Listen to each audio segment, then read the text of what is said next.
Thank you for joining me on this interview with Deanne Matley. We're going to be just going over about the next 20-30 minutes, having a little conversation with Deanne, getting to know her a little bit better. And at the end of this, you'll find out a little bit more about her, who she is, and what her goals are for the next 5 to 10 years. So Deanne, just to kind of get started right away, why don't you tell us a little bit about why you got started in music?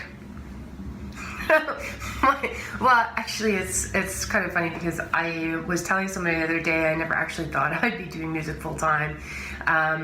So for the last 5 years, I just decided to take the plunge and decided to do music full time. Okay. And that's just, it's my passion.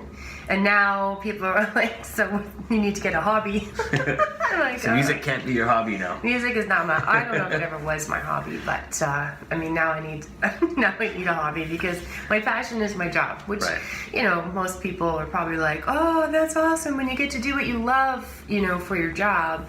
But it also has its challenges too. Absolutely. Now, what would you say is your first memory of being in music or doing music? Is there any story you can share with us to let us know a little bit about your first memory?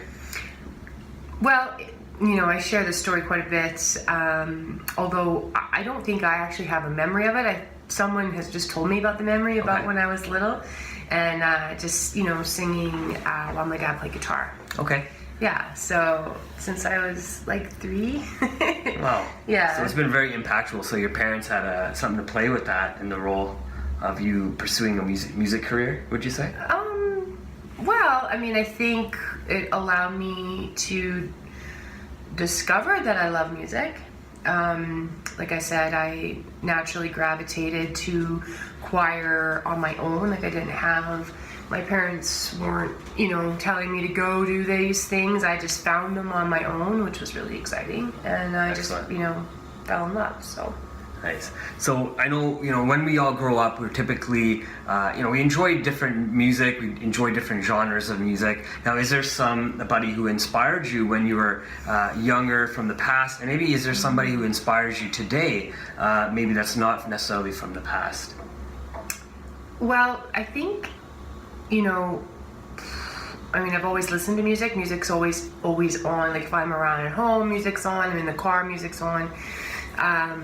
As far as inspiration goes right now, I'm listening to, I just did a Stevie Wonder show, so Stevie Wonder inspires me, or I'm listening to Oasis, or now I'm, getting into Imagine Dragons, and just having their music inspire me to write, to create, to take tunes of theirs and make really cool arrangements of them, right. Because you do make it your own personal, when you listen to it, you've made it your own, you've kind of put your own fine tuning to it, you've found a way to make it you, and not, just Stevie Wonder or Oasis or whoever. Yeah, I'm never going to be a tribute band. And not that there's anything wrong with that. Those are cool. They serve a purpose. But when I did the Stevie Wonder show, they were all original arrangements of Stevie tunes, and the audience really loved them because they were different and unique, and so just puts a new spin. Actually, somebody said to me after the concert that he discovered a new love for Stevie Wonder after seeing the show. Right. Oh, wow. Isn't that cool? That's kind of neat. So you can really change people's perspectives of what they used to like versus what they like now. Exactly. Or they over-listened, back in, a lot of the tunes are from the 70s. So they either over-listened and then, it's kind of bringing it back in with a new, fresh kind of vibe to it, so. Right, and especially with the different crowds that come to the shows, right? A lot of people have not experienced Stevie Wonder's music, and a lot of people who are younger going out to these shows have a chance to now listen to Stevie Wonder or some of the other people that you sing songs about, and now they're able to enjoy that music from kind of just a different perspective as well. Absolutely, and it's fun for me as a performer to create that inspiration. For people to rediscover their passion for a certain artist, or and so when I get those kind of feedback, it makes me feel good. Right on. So what would you say what is that makes you what makes you different than some of the other musicians that are out there kind of doing what you're doing? Well, the beautiful thing about being an artist in any kind of field is that we're all unique. Absolutely. right? We all have our unique gifts, our unique takes. So I don't really know about the question about what am I doing differently, because, you know, I think as a big community, we're all doing something for the greater good, and that's for the love of music. For me, my focus is just making sure that I'm being unique and authentic and showing up in my performance and showing up in my music, and making sure that I'm continually being inspired. Absolutely. Because sometimes the inspiration can kind of go to the wayside a little bit, and then it stops being fun for me. So that's my goal always, is to always be inspired to create, because creating is what I love doing the most. Creating and performing. Right. Mm-hmm. So when you're creating, like, what inspires you to continually create something that's different than what's already being done, I guess? Well, I think it's like, for example, when I did the Stevie Wonder concept, it was about, I was inspired because I saw a 17-piece orchestra do some Stevie Wonder stuff when I was in France. And then I went, oh, wow. And it instantly inspired me to create 10 new tunes into the pad. Yeah, right? But I was like, but I had a show. So it's like, I'm going to do the show, so I've got this amount of time to get ready and prepped for it. And man, John and I, we had so much fun, like, working on the arrangements. And we would just be sitting there, and all of a sudden I'm like, yes, this is how this feel needs to go. And then all of a sudden, like, I'm like, yeah. And I'm like, this is great. Right? This is the fun part. So, yeah, I'm kind of, did I go off topic? No. I think you're just being generally yourself, right? And that's kind of the idea of this interview, is just let people really know who you are, and your personality. And we all kind of talk in tangents, so it's kind of a nice thing sometimes. I kind of try to get back on track a little bit. But can you tell me about, I guess, some of your most memorable experiences as a musician? Maybe one or two experiences that you can tell the listening audience here about what made that so memorable for you and why it connected to you so well. Well, shoot. Most recently, I was just in France doing a music festival, Nuit de Serenade, and I was asked to sing Besame Mucho, and so there I am up on the stage in front of a whole bunch of French people and and actually English people as well, people from all over the world. And one of the beautiful things was that I could communicate in both languages, which I really loved. But I sang Besame Mucho, and there's this wonderful woman who was from the state of Georgia. She came up and she said, your voice just transcended right into my soul. Wow. And she just like had tears in her eyes. She was just so, like, you have no idea how that made me feel, and how you sang that, and and I was just a little bit overwhelmed with her response, because sometimes I get up on stage and I do my thing, and maybe sometimes I walk off and be like, that could have been better, but when I receive that feedback from someone, I mean, that is like why I get reminded of why I do this.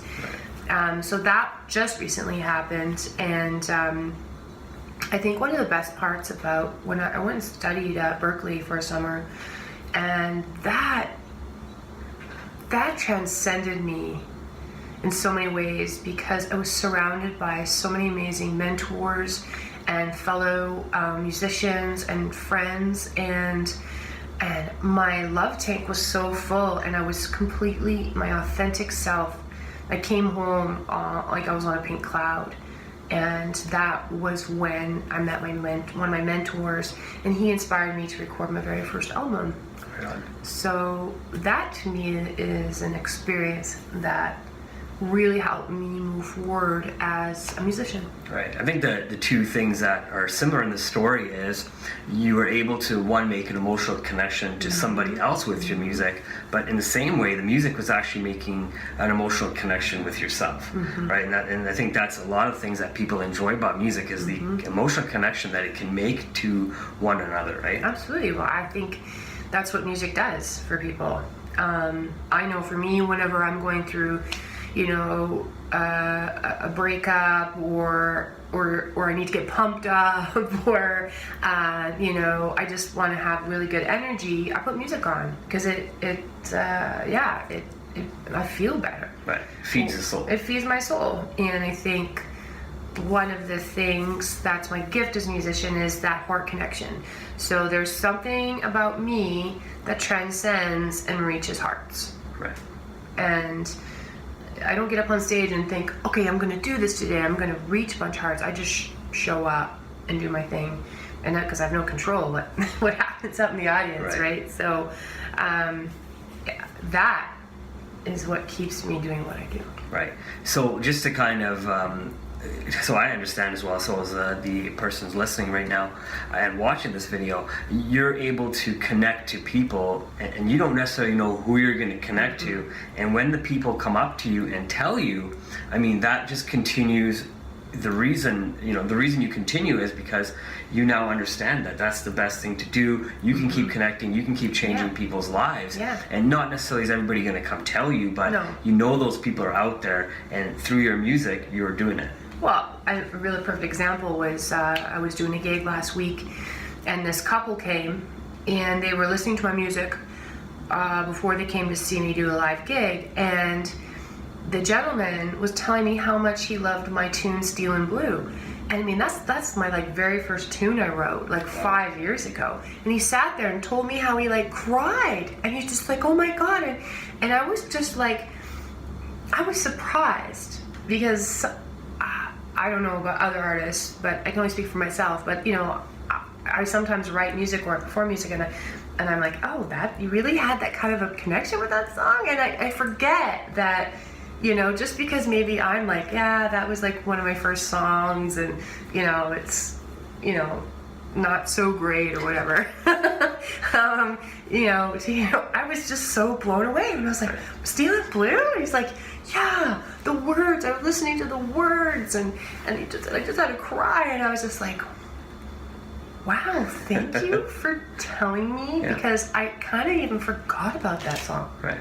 Well, it's interesting. When people tell you, you kind of start remembering again why you had that reason of writing those words down as well, right? Because they obviously connected with you. And then there's obviously other people out there that also are going to connect to your words. Absolutely. Oh, and I know for sure for this next album, the tunes that I wrote, people are going to connect.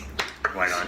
So that worked into perfect transition for where I wanted to go next anyways I know that you're working on your next album, because I loved and during summer you had an opportunity to do a little crowdfunding, so a lot of people watching this video knew a little bit about what you did, and could you tell us a little bit about how that campaign went for you, and maybe some of the some of how you felt while you're doing that campaign, because it's nice to know a lot of people can be successful when they have the campaign. Some people are not successful, and that's okay as well. But no one really ever gets to find out about some of the ups and downs, some of the challenges that people go through when they have those type of campaigns. So I'd love to hear a little bit about what you went through, during that campaign, some of the emotions you had, and some of the things that you went through.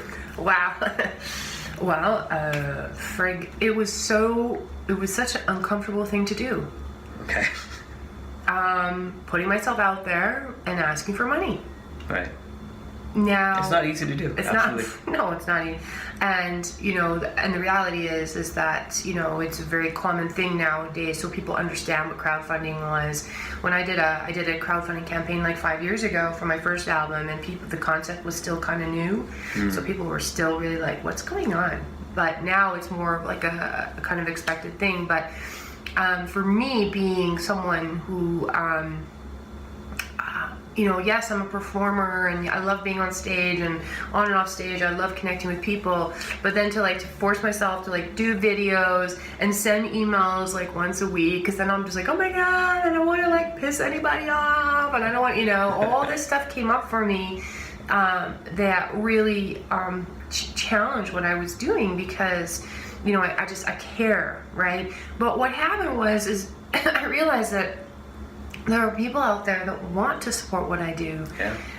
because they also knew that they're also supporting me and my music and my bigger vision, and also helping with my grant, which helps young musicians, so it's kind of like a twofold, but also allowing people to support me is really big, because there are people out there that want to, and really getting that people believe in me, and that I had to like really allow myself to take in.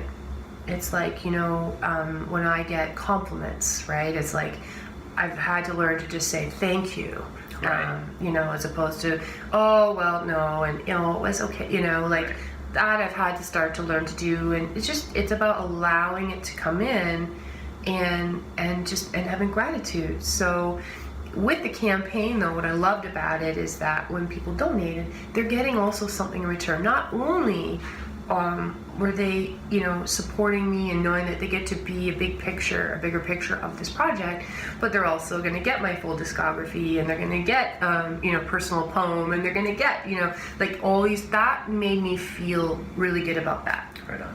And it's kind of nice to see that people are willing to support you, because not only when they support you, you support others. Absolutely. So in return, it's being the support is going down the line, and other people are also being supported, and not just the artists themselves and people who are listening to the music, but also the different musicians that have to come in and be a part of the process as well. These people's visions are also being supported through your vision of making this album, and through their generous donations towards the campaign. Right? That's a good point. Actually, I never really thought about it, but by supporting me, they're supporting other musicians who are on the album, because then I'm paying them, which is supporting, contributing to their livelihood as full-time musicians. They're supporting, another engineer. You're right. Like it's economy. It's supporting not just me. It's supporting other artists. Yeah, it's a full circle. It's a full circle. So thank you for that, because I didn't even think about it in that sense.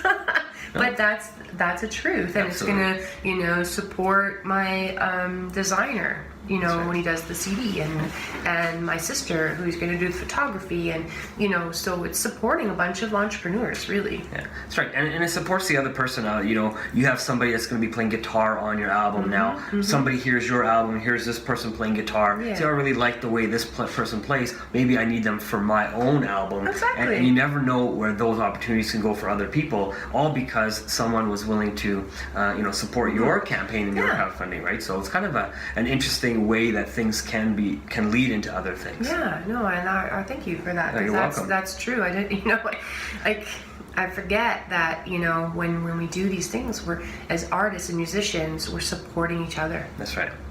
And supporting each other and doing what we love and what we're put on this earth to do.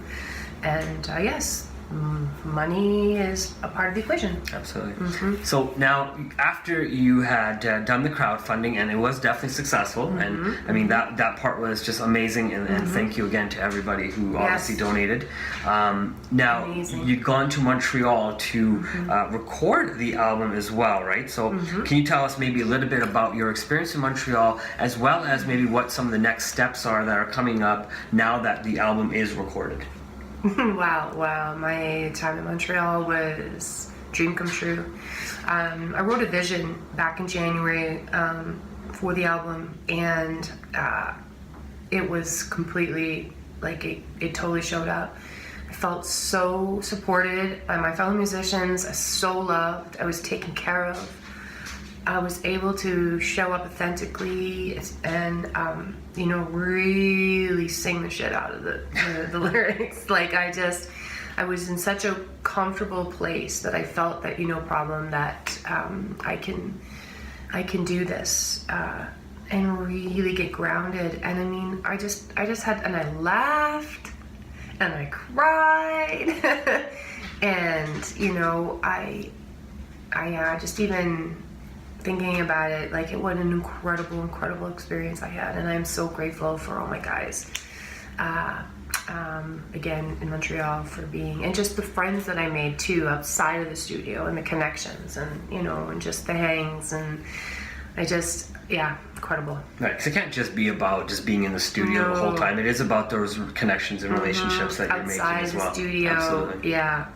I've made a few good new friends. out there as well. And just even one day, just having a day off and being able to just go over to my friend's house and sit by her pool and you know, play with her like little 3 or 4-year-old daughter and just be was a huge part of the healing as well. Like it's like I needed that day to just have a down day and just, because I had so much been going on leading up to it. I lost my grandfather just before I went to Montreal, and so it's been like go, busy, get on plane. And then for that one day when I sat by the pool and did nothing, it was like, holy crap, like I needed this day. Yeah, you can just take it in. And now. so I had so much, I couldn't stop telling my girlfriend like how much gratitude. And all we did was she made me pancakes, well, her hubby made pancakes, and we just did nothing. Right. Yeah, and so for me that really helped continue on the process, because then the next day I went in and recorded the vocals. Right on. Yeah, because it's a way to recharge yourself too, because you need to have the right energy to go into the booth and record and put the type of emotion into the words that you're saying, right? So if you're not healed inside, like you're saying, you're not able to make those emotional connections with people, right? Through your music. So and I think it's kind of more of like a grounding, because I wanted to still access all my emotions. I want to be able to tap into my grief. I needed to, you know, tap into lots of different things, but it was about coming from a place where it wasn't going to take me out. Right. So I could still channel all those feelings and feel them in my body, but also still put out the most beautiful, authentic performance. Right on. Yeah. Right on. So I know me and you've had some conversations over the last few months and stuff, and I know some of the things that you're up to and some of the things that you've done in the community and stuff. But could you maybe tell us again some of the things that you've done in the community, some of the things that you are doing, and maybe some of the things that you're planning to do in the future, based on your vision and the album coming out and all that? Well, I mean, for me, community, right now community is, the listening room. The listening room YYC, which was my baby. I started in 2016, and I didn't even realize, like, I love this because I get all these little ha-ha moments down the line, but a girlfriend of mine, she's going to be an artist on the Dedicated to You series, and she said to me, Deanne, thank you so much for supporting me in this. And I realized, and my mom actually made a mention, because I was chatting with my friend and my parents, and my mom, she's like, yeah, well, Deanne has needed a lot of support, and then my friend's like, right, it's like a way of paying it forward, right, giving back.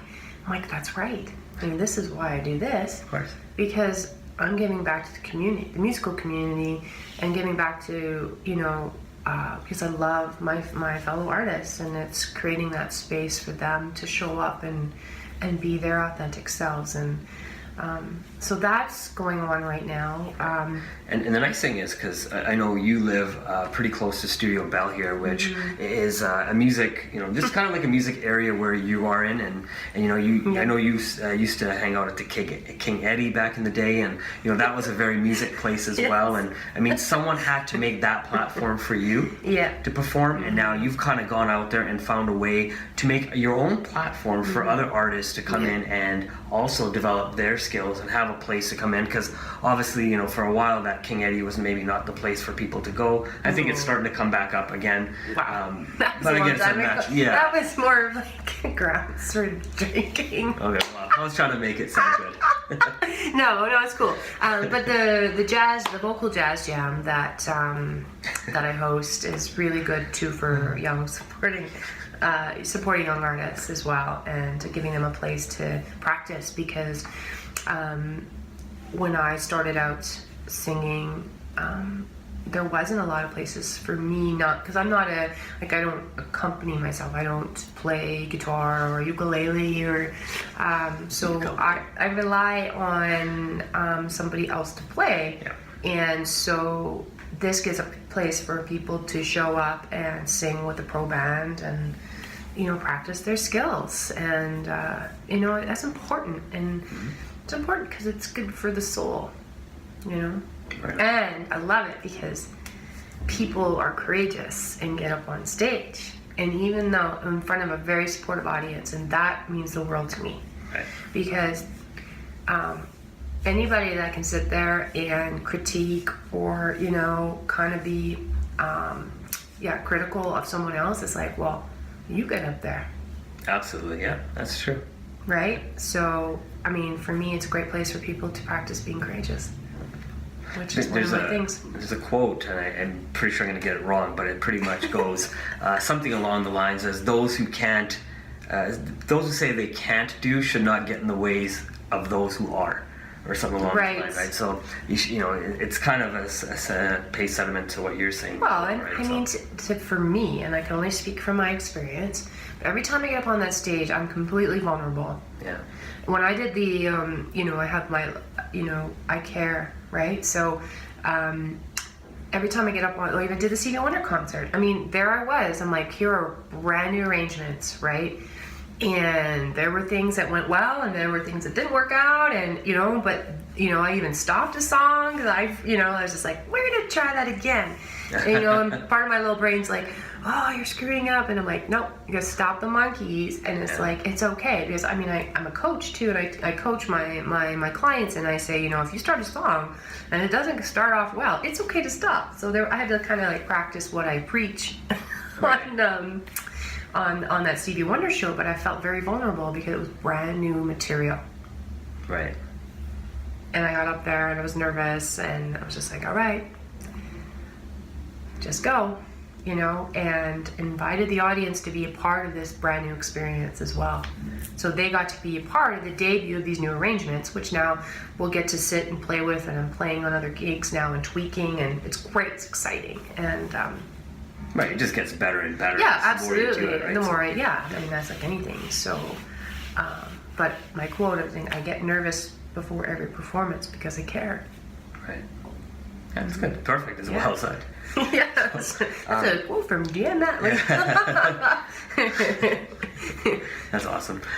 So I know a couple other things about you too. I know you mentioned you have a grant as well that you have for, and you teach other students to kind of vocal training and stuff like that as well. What would you give for advice to somebody who's an up and coming artist or who wants to kind of make it in this industry? Is there any advice that you would give to somebody based on all the experience that you have had and all the different ups and downs that you've gone through? Do the inner work.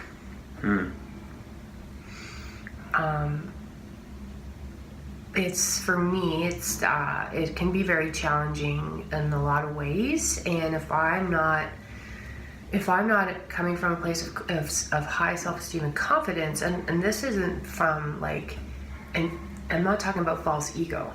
I'm talking about grounding inside and being able to they say you got to have a thick skin to be in this business. Well, I think it's about actually just having that power within. It's not about having a thick skin. It's about, because I find sometimes if I was to pretend that I have this thick skin, then I'm not being real.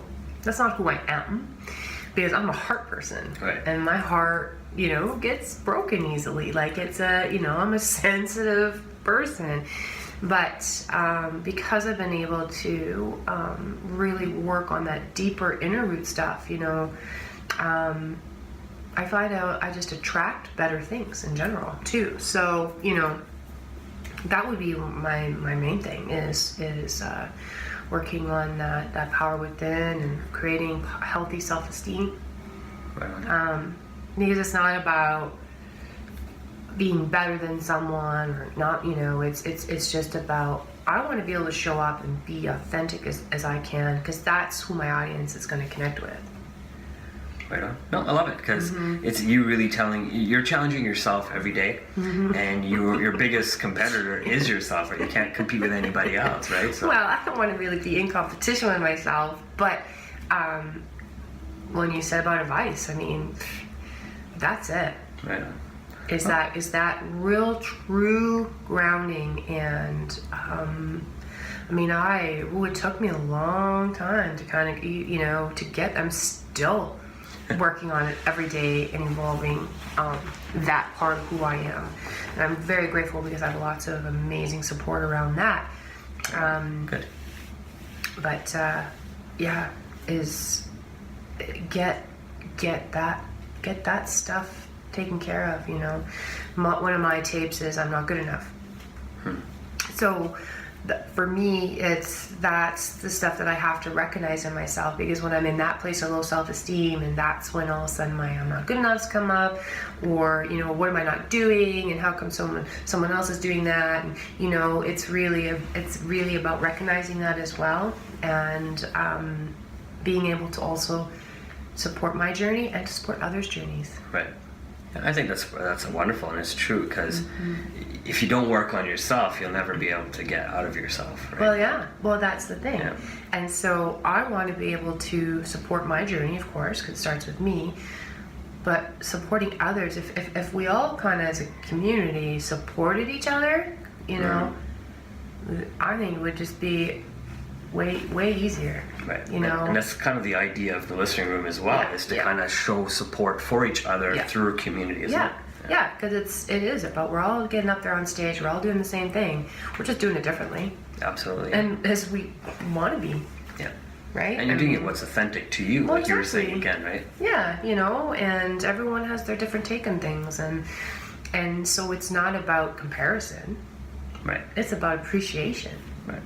I like that. Yeah. It's like, wow, you know, that artist that's really cool what they do there. And, Right. you know, and you know, going into these performances and watching other artists and really just grabbing onto what they're doing so beautifully. Yeah, I really like what you're saying, because it's, you know, it's easy to go to any show and really, like you said, is saying, oh, that their voice is not that great, or their stage presence was not wonderful, and you know, they kind of messed up, they tripped up their words, whatever it is. But it's really understanding, maybe, you know, taking a step outside of yourself, putting yourself in the other person's shoes, and having the ability to say, you know what, that person probably practiced that song 10 times or 100 times or 1,000 hours, or you know, and they're still getting over certain things, and it's really trying to appreciate from their vantage point or their viewpoint on how they have progressed themselves, right? Because maybe they've gone through so much abuse in their life, and they've pushed themselves to go on stage to get outside of those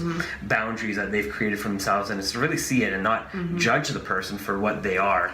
And now it's like, and it's so easy to say, that person's voice is no good, oh, that person can't sing. It's so easy to become the judge versus saying, that person's actually trying. But you know why that's happening more and more now, though, is because of the television. Of the constant TV shows where every person's getting up there being vulnerable and courageous, and they're being judged. Right. You know, or, you know, I mean, that stems, so now it becomes you know, and I don't know, I mean, I can't say I've never been critical, because that wouldn't be honest, right? I mean, you know, I'm just shifting it, so like, what can I appreciate about every artist that I see? That's right. But, you know, we get into this, you know, I've had people, you know, kind of, you know, start critiquing a show, and I said, actually, let's talk about what they did awesome. Yeah, exactly. You know, because that's what we learn from. Yeah. You get better and better at what you did well at, and your mistakes will get fixed. Yeah, right? but when you're also watching somebody else perform, my context is, what can I learn from them? As well, yeah, that's a good way to What look can at I it. learn from them? What did they do that was so brilliant that I just want to, like, I'm inspired, right? And shifting that context, because if I'm coming from a place of, oh, well, they're constantly this or constantly that, or, you know, then I'm clearly not in a place of self-esteem. No. And you're watching the performance from a different eye as well, right? Yeah, you're different watching filter. it to learn something. You're enjoying the context of what you're seeing on stage, but you're also saying, how can I take that and make it my own, like you did with the Stevie Wonder, right? You know, you mentioned you saw it in France while you're out there. Yeah, and you exactly. said, no, I really like this. I totally was, How can I make this my own? I mean, I was inspired, and then there was a little critical part of me that was like, because the two singers had the French accents, right? And so I had a little chuckle, because I'm like, well, you know, it was because I speak English, so. Right. And I kind of had a little bit of a critical moment about that, and then I was sharing that with my French peeps, and they're like, well, we don't know any different. I'm like, right. That's it. True enough. So there I was, still having a little critical moment, even though I walked away completely inspired by that concert, etc. So, I mean, I will never claim to be perfect and that I don't ever have any criticisms, but it's about awareness too. Of course. Because it's like, well, right, I was aware, and I'm not going to beat myself up about it, and I'm actually talking about it, but it's like, it did come up, so. And then I was kind of like held accountable for it. I'm like, yeah, okay, moving on. Okay, cool. Right. So, I mean, I just, I think my intention is always to show up and appreciate. Absolutely. But I'll never. I'm not a perfect person either. So. Well, and that's the beauty, right? No one really is. And No. Kind of want to go to the next. So one thing I know is we've talked again for a little bit, and kind of you've done your album now because I loved, and now it's time to move forward in that process as well, right? So I know when we were chatting, you have kind of an idea of where you want to go. So would you maybe share what the plan for the next 12 months to 24 months is for yourself with the album, with the touring, and all that kind of stuff, and maybe some of the other stuff that we haven't talked about? It's probably going to be a spring release. Well, it's going to be a spring release. I'm just trying to work out dates, actual specific release dates. And then I'm starting to craft a European summer tour, which is exciting. And then continuing to, share that album around the world. So I don't really know what that looks like today. But at the same time, I also have other little projects that are going on as well. So I'm going to be heading back to the studio in Calgary, probably the end of this month. Okay. Of November, yeah. And, recording some specific stuff, not for an album, but more for singles. And so that for me is exciting because it's, I've recorded this album back in July because I loved, but it's, it's going to almost be close to a year before it's released now. Like it's been such a process. So it's like, what do I do in between that still fulfills my heart, in the creativity? Because that's, like I said earlier, being creative is what I love about being a musician. And so I've got some things kind of coming down the pipe, but it's kind of what it's about doing the work now though, to get prepped. Right. For, which is, it's a lot of work, and it's great, and it's fun work, and it's exciting, and I'm really excited for this album. Right. So, and the song that you're doing, from what we've talked about, is going to be an original song. But I'm not going to give away too much now. That's fine.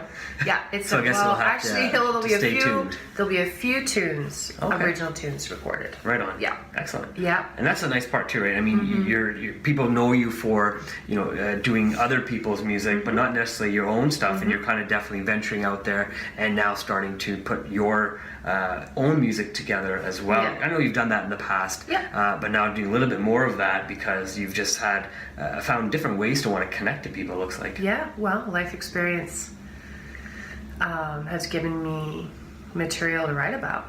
Right.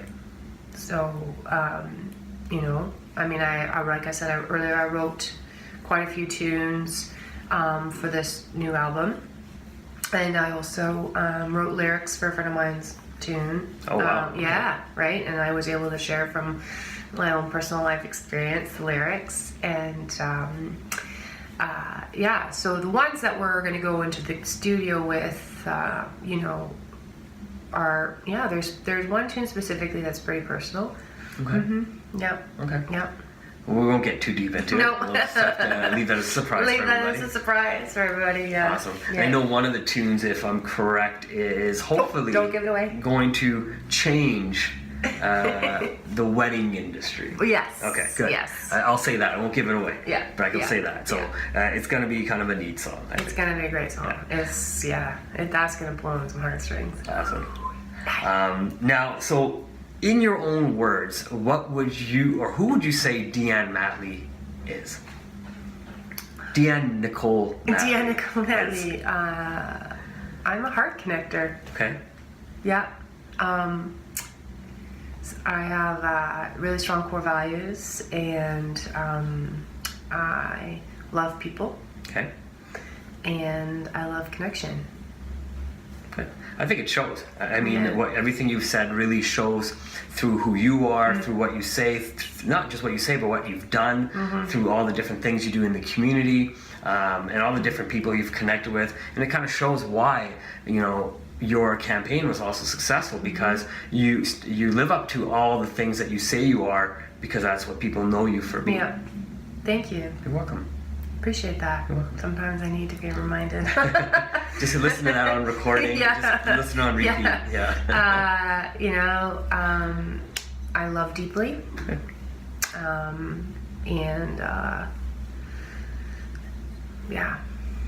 I love deeply, and so I've had some pretty harsh heartbreak now, Right. but because of heartbreak, I've also realized how deeply I do love, Right. and that's important, because I did a blog post about it actually. I'd rather have a few scars on my heart, but know that I actually showed up and loved that deep. Wow. Yeah, than to have cool. no. Yeah, right. So,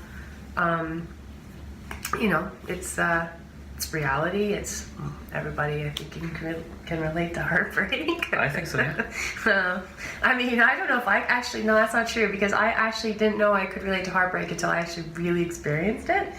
And that's when I went, oh, that's what this is all about, right? Right. And I realized that I was avoiding heartbreak my whole life because of how painful it was. Interesting. Yeah. Yeah, oh yeah. So I made decisions in my life avoiding heartbreak. Right. So I wasn't taking risks.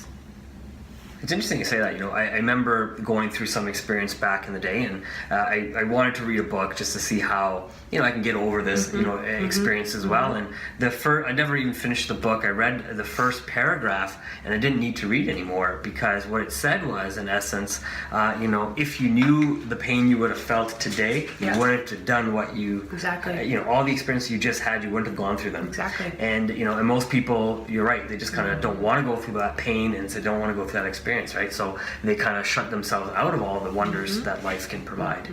So Yeah, and in the music community, for me, it's like little heartbreaks too, right? Right. Like, my 2 months being away, I had little heartbreaks, but they're not like devastating, like my main big one that I recently had. But it was just like, but I was just like, I felt alive. Right. I felt alive knowing that I had my heart was breaking a little bit every once in a while, and it's like, wow, like, okay, like I'm starting to finally really show up. Right. It's when your heart repairs is when you get stronger, right? So obviously you've gotten that strength as well. Yeah. And and it all says kind of in the title of the album as well, right? Because I loved, and Yeah. because you loved, you had to go through a bunch of stuff, and because you came out the other side, Yeah. you're a lot stronger, right? So Well, I'm still working through that side too. that's fine. Like it's grief is grief, and I thought maybe I could be done in a year. Right. I'm like, Timeline. no, still happening. So, which is okay. Right. Yeah. Good. So. Well, that's a good thing to know, right? You don't need to have a timeline. Doesn't have to be a set amount of time. Doesn't have to be 365 days. No. It's however long it takes you, and certain things will take you a lot longer. And even if you find that you're over it today, 5 years from now, something will remind you or connect you to a past memory, and it's just saying, yeah, that's what it was, and you just kind of let it go and move forward through it, right? Yeah. So it's kind of an interesting thing, right? So It is. And it's great material to Yeah. write about. I think Taylor Swift has made lots of money off it, right? So, Yeah. so what is something you'd like to leave the listening audience with that we haven't covered about yourself? What is it that you would like to tell as maybe your final words? Oh, wow. I think it's, I just have a lot of gratitude for all of you that are watching this.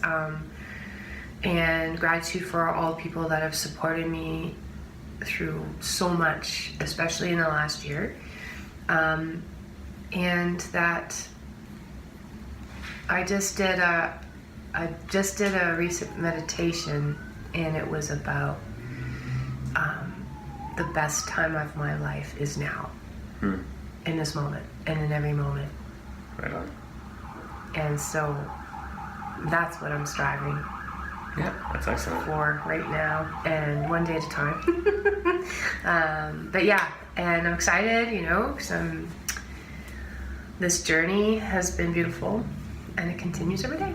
Right.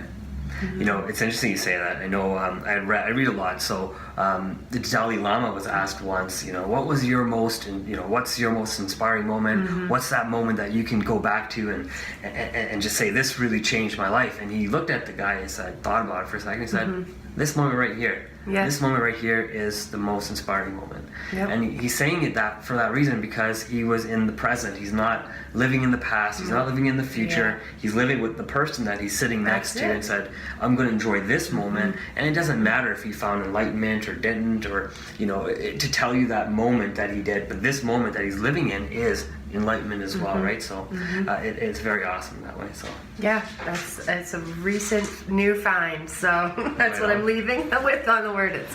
Is for me is, yeah, you know, being present in the moment, and sometimes it still can be challenging, right on. Yeah, it's like that. Yeah. but it's still about, for me, courageously living the life I love every moment, Right on. no matter what's going on. Small little problems, as I like to say. Absolutely. Yeah. So I just want to thank everybody again for spending 45 minutes. If you got through the whole interview, thank you for doing that. You know, Yeah. it really is a way to get to know Deanne and what she's doing in the community and what she's about, who she is, and some of the things that she's going to be doing, and definitely a great reason to stay tuned to and just continue watching what she is doing, because there's always something new coming down the pipeline. And like you said, there's some new music coming. There's a new album coming. There's some new projects coming. Yeah. So The Christmas album The is- Christmas album is on YouTube right now. There's a lot of good stuff that people can really enjoy of yours. They can purchase a lot of your music as well from the past. So definitely any way that they can support you, that's awesome. Yeah. And it'll be made available on your website, deannematley.com. So definitely go take a look at that. And I guess with that, we'll just finish this interview. And Yeah, again, thanks, thank Matt. you for everybody. Thank you. You're welcome. We'll see you guys. Thank you.